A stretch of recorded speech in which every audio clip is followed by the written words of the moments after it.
নমস্কার বন্ধুরা, আজকে নিয়ে এসেছি ছানার পায়েস। ছানার পায়েস তৈরি করতে যা যা উপকরণ লেগেছে আমি সব রেডি করে রেখেছি। সামান্য কিছু উপকরণ আছে। ছানার পায়েস তৈরি করতে আমি নিয়েছি 1 লিটার আমুল গোল্ড দুধ আর নিয়েছি 200 গ্রাম পনির।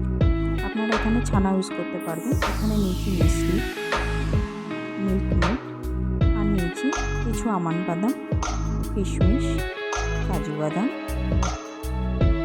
আর 4-5টার মতো এলাচ। প্রথমে দুধটা আমি বসিয়ে দিয়েছি। দুধটা আমার জাল দেওয়া ছিল, আর একটু দুধটা আমি বসিয়ে দিয়েছি। আমি পনিরটাকে গ্রেটার দিয়ে একটু গ্রেট করে নেব।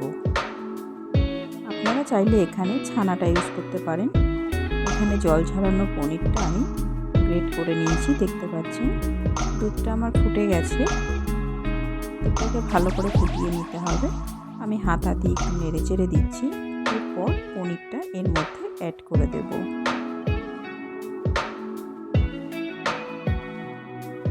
আপনারা দুধ কেটে ছানা রেডি করে আপনারা এটা বানাতে পারবেন। ভালো করে আমি নেড়ে চেড়ে দিচ্ছি। দেখুন, প্রায় 10 থেকে 15 মিনিট এটা মিডিয়াম ফ্লেমে ফোটাতে হবে। 10 থেকে 15 মিনিট হয়ে গেছে। আমি এর মধ্যে মিশ্রিটা অ্যাড করে দিচ্ছি।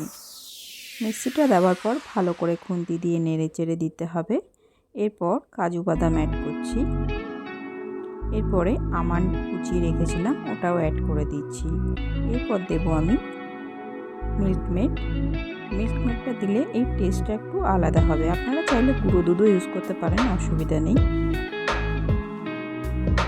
মিল্ক মেডটা আমি পুরোটাই দিয়ে দিচ্ছি। মিল্ক মেড দিলে এর টেস্টটা একটু আলাদা টাইপের হয়। আমি এখানে চালের গুঁড়ি অ্যাড করছি। চালের গুঁড়িটা ওখানে মিস হয়ে গেছিলো, ওর জন্য চালের গুঁড়িটা আমি অ্যাড করে দিচ্ছি। চালের গুঁড়ি দিয়ে আপনাদের ভালো করে নেড়ে চেড়ে দিতে হবে, না হলে চালের গুঁড়িটা দলা পেকে যাবে। এর মধ্যে আমি মিক্সির মধ্যে এলাচগুলো গুঁড়ো করে রেখেছিলাম, ওটা অ্যাড করে দিয়ে হাতা দিয়ে ভালো করে আমি নেড়ে চেড়ে দিচ্ছি। আপনাদের থেকেই হাতাটা একটু চালিয়ে নাড়াতে হবে। এরপর আমি অ্যাড করব কিশমিশ। কিশমিশটা একটু দেরি করেই অ্যাড করব, অনেক সময় কিশমিশটা একটু টক থাকে, দুধটা কেটে যেতে পারে। প্রায় আমার রেডি হয়ে গেছে।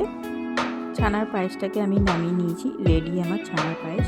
কেমন লাগলো বন্ধুরা? ভালো লাগলে লাইক সাবস্ক্রাইব করতে একদমই ভুলবেন না।